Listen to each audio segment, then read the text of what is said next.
समाचारात आपलं स्वागत आहे। परप्रांतीय मौलानांना महाराष्ट्रात मदरसा मस्जिदमध्ये कामास ठेवू नका। एकता बहुउद्देशीय संस्थेची माग।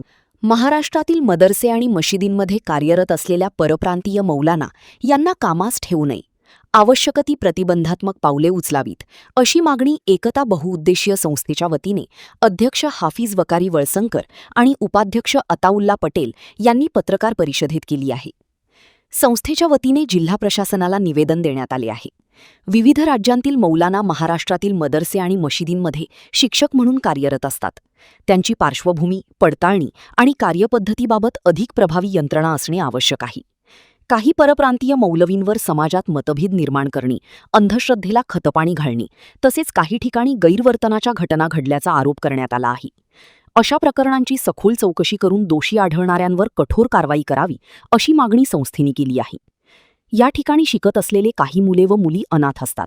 अनाथ मुलामुलींचे वारसदार नसतात, याचा गैरफायदा घेऊन हे परप्रांतीय मौलाना शिक्षक मुलामुलींचे शोषण देखील करत असल्याच्या घटना राज्यात घडल्या आहेत, असा आरोप त्यांनी केला। आपल्या मागण्यांचा गांभीर्याने विचार करून राज्य शासनाने योग्य ती प्रतिबंधात्मक कारवाई करावी, अशी अपेक्षा एकता बहुउद्देशीय संस्थेच्या पदाधिकाऱ्यांनी व्यक्त केली। या पत्रकार परिषदेत सद्दाम चौधरी, इसाहाक शेख आदी उपस्थित होते। जे स्थानिक आहे ते परप्रांतीय नाही आहे।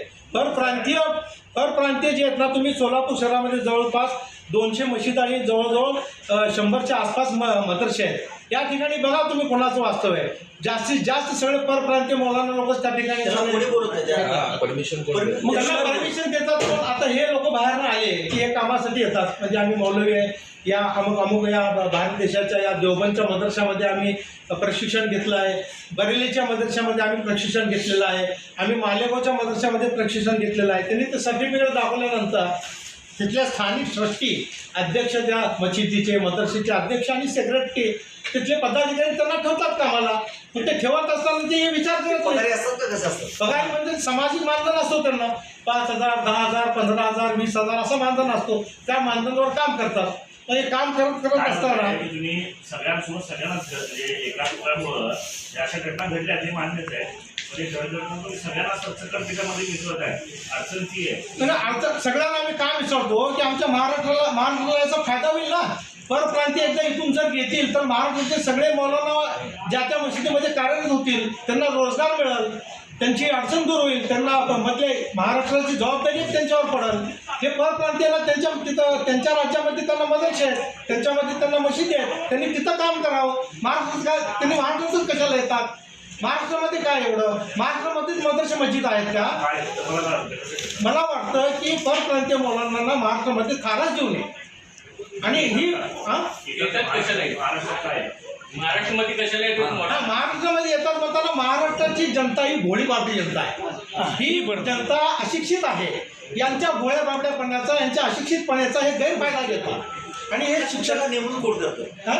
त्यांना नेमणूक करणारे लोक संस्थेच्या पदाधिकारी, ज्या त्या मशिदीचे अध्यक्ष, ज्या त्या मशिदीचे सेक्रेटरी। आता तुम्ही सरकारकडे मागणी करताय परप्रांतीयांना, पण आपल्या कायद्यामध्ये ना परप्रांतीय कुठल्याही राज्याचा व्यक्ती कुठेही जाऊन त्याचा पेशा करू शकतो, काही करू शकतो। मग ती बंदी कसं तुम्ही घालू शकता? नाही, हे कसं आहे, संविधानामध्ये हे नमूद आहे, हे सुद्धा मला माहीत आहे। संविधानाच्या दृष्टिकोनातून जे ना बाबासाहेबांनी प्रत्येकाला हे अधिकार दिलेला आहे की ज्यांनी जो ती व्यक्ती ज्या त्या राज्यामध्ये जाऊन जे ना कुठेही राहू शकते, खाऊ शकते, पिऊ शकते, बरोबर आहे। पण असं अनधिकृत करायला कुठं अधिकार दिला आहे बाबासाहेबांनी? अनधिकृत तुम्ही करता आल्यानंतर हे आमच्या महाराष्ट्राच्या याच्यामध्ये आम्हाला कमी, म्हणजे आमचा कमीपणा आहे हा। माझं मत असं आहे, आता मरकजचे लोक, हायलाइटीचे लोक, सुन्नीचे लोक जे प्रमुख आहे त्यांना तुम्ही सांगा की हे असंच घेऊ नका म्हणून। ते प्रमुख आहे, मरकजचे प्रमुख आहे, हायलाइटीचे प्रमुख आहे, सुन्नी जमातचे प्रमुख आहे, जे कोण प्रमुख आहे त्यांना तुम्ही जाऊन भेटा की